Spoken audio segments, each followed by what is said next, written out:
அரசியல் ஜூனியராக இருக்கிற அண்ணன் விஜய் அவர்களுக்கு அண்ணன் சீமான் அவர்கள் இன்றைக்கு ஒரு பாடம் நடத்தியிருக்காரு. அன்பான உறவுகளுக்கு நான் உங்கள் அனீஸ் பாத்திமா, இது உங்கள் வேலுநாச்சி.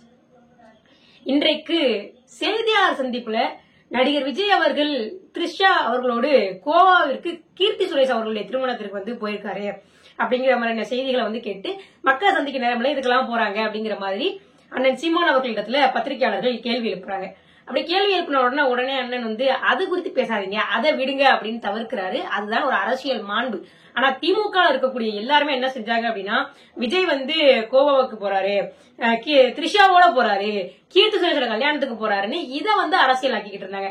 விஜய் ரசிகர்கள் ஒரு விஷயத்த புரிஞ்சுக்கணும், என்ன அப்படின்னா அண்ணன் சீமான் அவர்கள் நடிகர் விஜய் அவர்களை அரசியல் ரீதியாகத்தான் எதிர்க்கிறாரே தவிர கொள்கை ரீதியாக கோட்பாட்டு ரீதியாகத்தான் எதிர்க்கிறாரே தவிர தனி மனித அளவுல இல்ல. இந்த இடத்துல தெளிவா நீங்க திமுகவிற்கும் நாம் தமிழர் கட்சிக்குமான ஒரு தெளிவான வேறுபாடை நீங்க புரிஞ்சுக்க முடியும். பொதுமக்களும் இதை புரிஞ்சுக்க முடியும். ஏன்னா நாங்க விஜய் அவர்களை கொள்கை ரீதியாக கோட்பாட்டு ரீதியாக ஒரு தத்துவத்துல போயிருக்கு, அதனாலதான் இருக்கிறோம். ஆனா அவருடைய தனிப்பட்ட வாழ்க்கையை வச்சு அரசியல் செய்யக்கூடிய கேவலமான செயலை திமுக தான் செய்யும். அப்படி அண்ணன் கேட்டப்ப அண்ணன் அதை பேசாதீங்க, நான் தவைக்க தலைவர் நடிகர் விஜய் அவர்கள் போகாதது நான் தவறுன்னு சொல்லல. ஏன்னா அவர் போனா கூட்ட நெரிசல் ஏற்படும், கூட்ட நெரிசல் ஏற்படும் பொழுது அதனால ஏதாவது ஒரு விபத்து ஏற்பட வாய்ப்பு இருக்கு, அதனால அதை தவிர்க்கலாம், அந்த இடத்துல அது ஒரு இடையூறாக இருக்கும், அதனால அதை தவிர்க்கலாம் நான் சொன்னேன். ஆனா மக்களை சந்திப்பதே சடங்குன்னு தவைக்க தலைவர் விஜய் அவர்கள் சொல்வது ஏற்க முடியாது. அப்புறம் எதுக்கு நீங்க தூத்துக்குடி துப்பாக்கி சூழ்நிலை அவங்களுடைய குடும்பத்தை போய் பாத்தீங்க, சாராயம் குடித்து இறந்து போனவர்கள், கள்ளச்சாராயம் குடித்து இறந்து போனவர்களை விட்டு போய் எதற்காக பாத்தீங்க அப்படின்னு அண்ணன் சீமான் அவர்கள் கேள்வி கேட்டிருந்தாங்க. சொன்னாலும் சொல்லல அப்படின்னாலும் அண்ணன் விஜய் அவர்கள் அரசியல்ல ஜூனியர் தான். அவருக்கு அண்ணன் சீமான் அவர்கள் சொல்லிக் கொடுக்கறதுங்கிறது ஒரு இயல்பான விஷயம். முதல்ல விஜய் அவர்கள் ஒரு விடயத்தை தெளிவா புரிஞ்சுக்கணும்.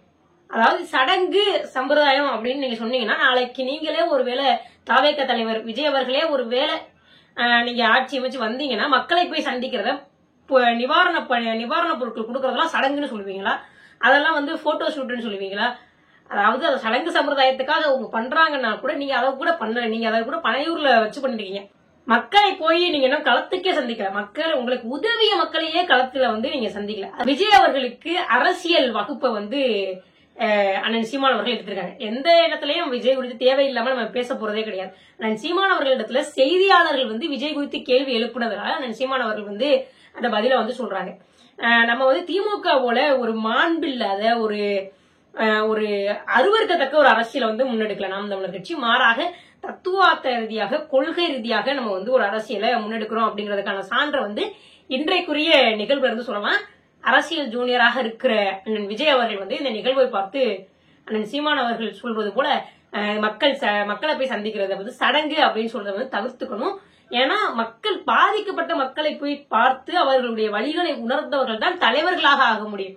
அவர்களுடைய வழியையே உணராதவங்க ஒரு பண்ணையாராக வேணா ஆகலாமே தவிர தலைவராக ஆக முடியாது.